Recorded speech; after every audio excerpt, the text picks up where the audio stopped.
3টি face cleansing ভুল যা আপনি নিজের অজান্তেই করছেন। Number 1, double cleansing. ফেসে যদি খুব বেশি সানস্ক্রিন লেয়ার্স বা মেকআপ থাকে অথবা ফেস যদি খুব বেশি ধুলাবালি বা পলিউশন এক্সপোজার হয় তাহলে double cleansing must.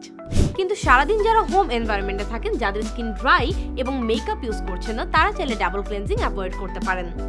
Number 2, 60 second face wash rule. টিকটকে অনেক ভাইরাল একটি ক্লেন্সিং মেথড হলো 60 সেকেন্ড ধরে ফেস ওয়াশ দিয়ে ফেস ক্লিন করা।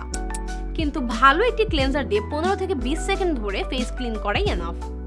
নাম্বার 3, মাইসেলার ওয়াটার ইউজ করলে ফেস ওয়াশ ইউজ করার দরকার নেই।